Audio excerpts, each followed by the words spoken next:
Swayam Prabha. Digital India. Educated India.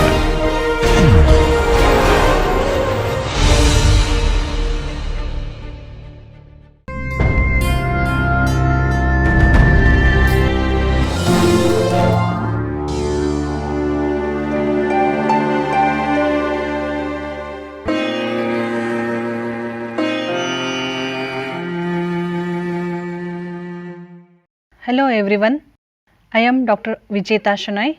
I work as Assistant Professor in Department of Biochemistry, Kasturba Medical College, Manipal, Manipal Academy of Higher Education.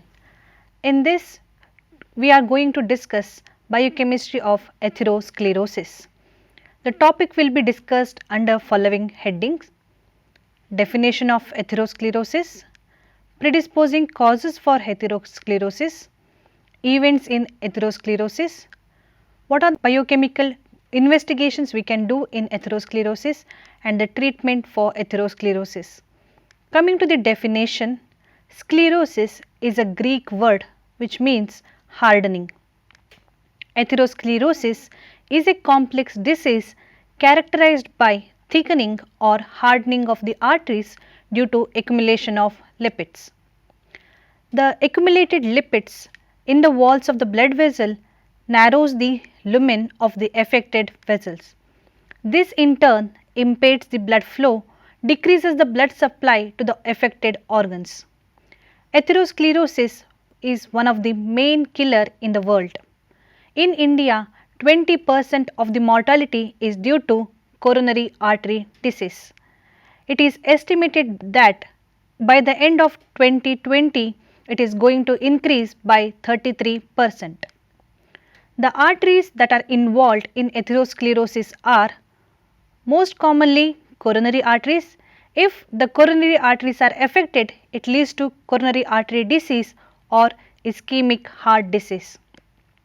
If there are involvement of cerebral arteries, it leads to cerebral thrombosis.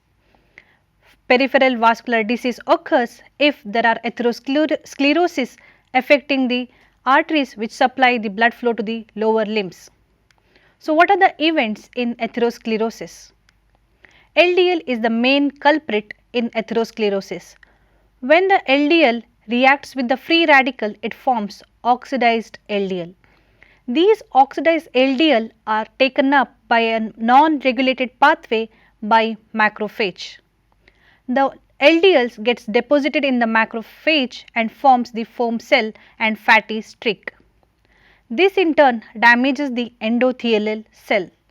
Also, there is more accumulation of LDL embedded macrophages, there is release of cytokines, release of many growth factors from platelets and macrophages, finally leading to platelet aggregation, smooth muscle proliferation. All these factors causes vasoconstriction and finally formation of atherosclerotic plaque. There are many risk factors for atherosclerosis. These risk factors are classified into modifiable risk factors and non-modifiable risk factor. As the name says, modifiable means it can be prevented. For example, smoking. If there is cessation of smoking, the risk of atherosclerosis can be modified. Other modifiable risk factors are high total cholesterol, high levels of LDL cholesterol, high triglycerides and high fat diet. Also, obesity, stress, diabetes mellitus, hypertension are also modifiable risk factor. If intervention is taken in such condition, the risk of developing atherosclerosis can be minimized. Coming to non-modifiable factor, these factors which cannot be modifiable. For example, age, family history of coronary artery disease, and coming to gender, males have more preponderance over atherosclerosis than the females. What are the predisposing causes for atherosclerosis? Diabetes mellitus, obesity, hypertension, stress, high consumption of saturated fatty acids, lack of physical exercise, hyperlipoproteinemias, nephrotic syndrome and hypothyroidism. Let's see what is the link between diabetes mellitus and atherosclerosis. In diabetes mellitus, there is lack of insulin. If insulin is not present, the enzyme hormone sensitive lipase gets activated. The action of hormone sensitive lipase is to break down triacylglycerol from the adipose tissue to free fatty acid. When there is more accumulation of free fatty acids, it undergoes beta oxidation, and the final product formed at the end of beta oxidation is acetyl-CoA. Since there is lack of oxaloacetate, the oxaloacetate cannot bind with acetyl-CoA to enter into TCA cycle. So, all these acetyl-CoA are channeled for cholesterol synthesis. Next, we will see what is the link between obesity and atherosclerosis. If the person is obese, even though there are insulin receptor, they become insensitive, leading to glucose intolerance, insulin resistance, and finally leading to dyslipidemia. The next is cigarette smoking and atherosclerosis. Cigarette smoking enhances the oxidation of LDL. LDL is called as a bad cholesterol. The oxidized LDL is the main culprit in atherosclerosis. It further reduces the HDL level. There is more and more aggregation and addition of platelets to the vascular system. Cigarette smoking contains nicotine. This nicotine increases the lipolysis. When there is more of lipolysis, acetyl-CoA is generated. This acetyl-CoA goes for cholesterol synthesis, finally leading to increased production of total cholesterol. The effect of cigarette smoking on atherosclerosis, it depends upon its dose, the age at which the cigarette smoking is started, and also the number of cigarettes smoked per day. Finally, what is the link between long chain saturated fatty acids and atherosclerosis? Saturated fatty acids are more harmful compared to unsaturated fatty acids. The saturated fatty acids, they act as a pro-inflammatory response. They impede the growth and viability of endothelial cells. When the viability of endothelial cells are damaged, they have more harmful effect on the vascular system, finally leading to atherosclerotic plaque formation. Relationship between HDL and coronary artery disease. HDL stands for high density lipoprotein. HDL cholesterol is called as a good cholesterol. HDL cholesterol is increased in conditions such as estrogen, unsaturated fatty acid, there is more exercise and reduction in body weight. So, all these factors increases the HDL, which in turn reduces the risk of coronary artery disease. There is one more lipoprotein which is called as lipoprotein A. This lipoprotein A is identical in structure to LDL cholesterol. What is the difference between LDL cholesterol and lipoprotein A is there is an additional apoprotein, that is ApoA, in lipoprotein A. The mechanism of action of lipoprotein A is to inhibit fibrinolysis. Fibrinolysis means breakage of clot. So, the action of lipoprotein A is to inhibit the fibrinolysis. So, the clot breakdown is inhibited if there is more accumulation of lipoprotein A. So, there are many preventive measures for atherosclerosis. One is to avoid the smoking, exercise regularly and maintain the normal body weight. There are many dietary measures. We will go into detail of dietary measures. So, what are the dietary measures that are available to reduce the risk of atherosclerosis? The amount of total cholesterol in the diet should be less than 200 milligram per day, because total cholesterol also contributes to development of atherosclerosis. There should be adequate amount of intake of polyunsaturated fatty acid. Unsaturated fatty acids, they have double bond. Polyunsaturated fatty acid means they have more than 2 double bonds. There are omega 3 series of polyunsaturated fatty acid, as well as there are omega 6 type of polyunsaturated fatty acid. The omega 6 fatty acids are mainly seen in vegetable oils, whereas omega 3 fatty acids are seen in fish oil. The ratio of omega 6 to omega 3 fatty acid should be 4:1. In Indian diet, since we take vegetable oil, fish oil, the concentration of the ratio of omega 6 to omega 3 is 30:1, whereas sunflower oil contains omega 6 to omega 3 ratio as 160:1, whereas the saturated fatty acid, for example, if you take ghee or coconut oil, the omega 6 to omega 3 ratio is 3:1, which means the coconut oil has almost similar what is recommended for polyunsaturated fatty acid. That is why coconut oil is more appropriate than consuming the sunflower oil, but always we should know that moderation is the key. So, coconut oil should be taken in moderation, because if you consume more of ghee, more of butter, more of coconut oil, the total cholesterol level as well as total calorie will also increase, leading to atherosclerosis. We have to restrict saturated and trans fatty acid. The trans fatty acids, they have double bond in trans position. These trans fatty acids, they are formed when there is partial hydrogenation of food substances. When there is partial hydrogenation, it increases the half-life of the food. So, these trans fatty acids are mainly used in bakery product. So, we should restrict more consumption of bakery product to prevent atherosclerosis. In the diet, there should be adequate amount of fiber. Per day, 30 grams of fiber in the diet is recommended. Fiber decreases the absorption of cholesterol and helps in more excretion of cholesterol, thus prevents the development of atherosclerosis. Also, we have to restrict the consumption of refined carbohydrate and sucrose.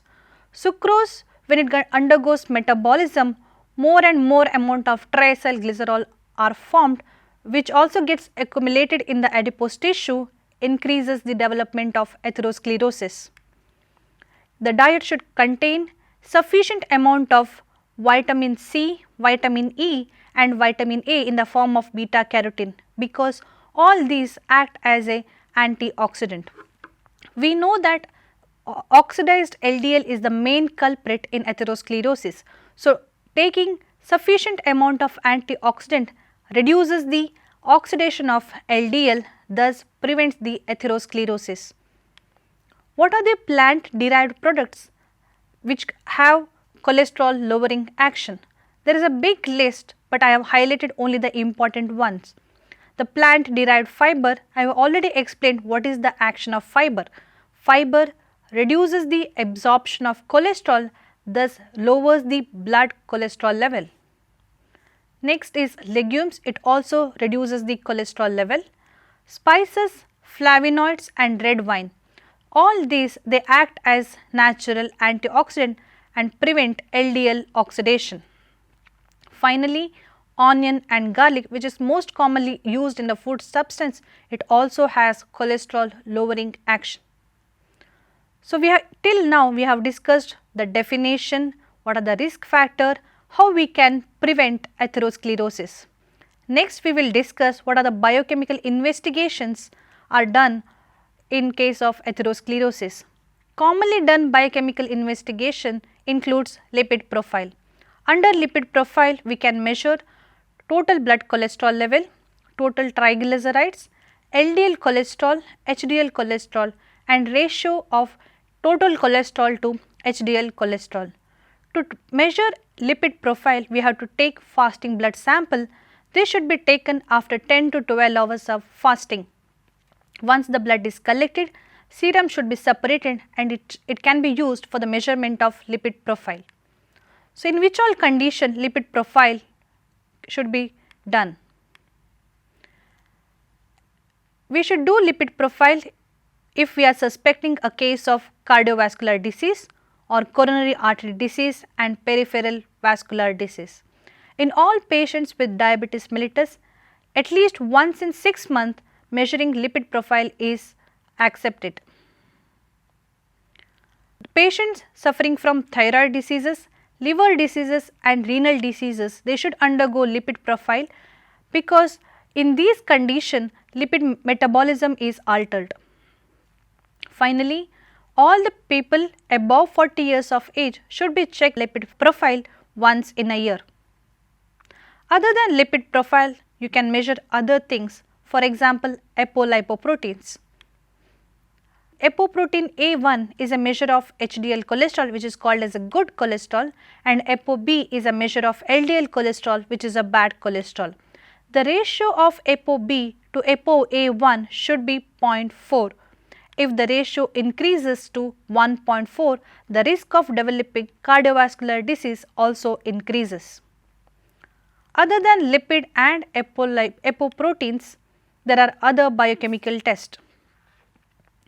Homocysteine, if the level of homocysteine increase to more than 15 micromoles per liter, then chances of developing atherosclerosis is more. Increased high sensitive C-reactive protein, it is a marker for inflammation. Lipoprotein A, if the level is more than 30 mg per deciliter, the risk of developing atherosclerosis is increased to 3 times. If lipoprotein A along with LDL is also increased, then the chances of developing atherosclerosis increase to 6 times. Finally, coming to treatment aspect. Mainly hypolipidemic drugs are given as a treatment for atherosclerosis. Important one is HMG-CoA reductase inhibitors, they are commonly called as statins, bile acid binding resins, probucol, nicotinic acid and finally antioxidants. HMG-CoA reductase inhibitors are called as statins. When we should start these statins? It is used as a secondary prevention in patients with established cardiovascular disease. It can be started in patients those who have total cholesterol level more than 220 mg per deciliter, LDL cholesterol level more than 160 mg per deciliter and the ratio total cholesterol to HDL cholesterol level is more than 6. It can also be started in people who have family history of premature coronary vascular disease. Finally, in patients with diabetes mellitus along with complications like retinopathy, nephropathy, microalbuminuria and hypertension. Let us see what is the role of these statins. In a cholesterol pathway, cholesterol synthesis pathway, there is a step in which HMG-CoA can be converted to mevalonate. In this, the enzyme used is HMG-CoA reductase which depends upon NADPH. This is the rate limiting step in cholesterol synthesis. If we give statins are structurally similar, it is a competitive inhibitor of HMG-CoA reductase, thus prevents the conversion of HMG-CoA to mevalonate and finally inhibits the synthesis of cholesterol. Coming to bile acid binding resins, there are two bile acid binding resins, they are cholesteramine and cholestypol. The mechanism of action of these bile acid binding resins are that decreases the reabsorption of bile acids.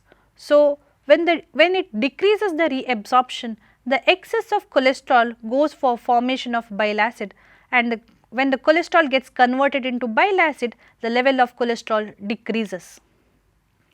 How probucol decreases the cholesterol level? Probucol, it increases the LDL metabolism and prevents the accumulation of LDL in the arterial wall, thus reduces the atherosclerosis formation. Also, it converts cholesterol into bile acid and reduces the total cholesterol level. Coming to the action of nicotinic acid and aspirin. Nicotinic acid, it prevents the lipolysis. So, when the lipolysis is prevented, there is no formation of free fatty acid. It cannot undergo beta oxidation to form acetyl-CoA, when acetyl-CoA is the primary substrate for cholesterol synthesis. Since there is no acetyl-CoA, the cholesterol synthesis is inhibited, decreases the cholesterol formation. Aspirin, it acts as an antiplatelet activity and prevents the thrombus formation. Finally, antioxidants. The naturally occurring antioxidants are vitamin E, vitamin C and beta carotene. These antioxidants, they bind to the free radical and decreases the free radical formation. When free radicals are not there, then LDL cannot get oxidized. Thus, it decreases the LDL oxidation, and LDL oxidation is a main culprit for atherosclerosis, thereby prevents the atherosclerosis formation. To recap what we have learned in today's class, we have defined what is atherosclerosis. The sclerosis means it is the hardening of the arteries. In sclerosis, there is accumulation of lipids mainly. There are many risk factors for atherosclerosis. Some are modifiable, some are non-modifiable risk factors. Also, there are many causes for atherosclerosis. Some diseases like diabetes mellitus, hypertension, obesity, hypothyroidism, hyperlipidemias and so on. There are many preventive measures. Important ones are dietary measures. We discussed about the use of natural antioxidants.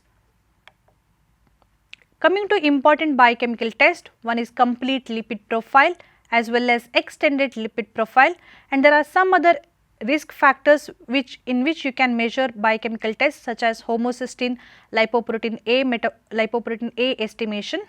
And finally, the treatment aspect, we spoke importantly about statins. I hope you liked the class. Thank you.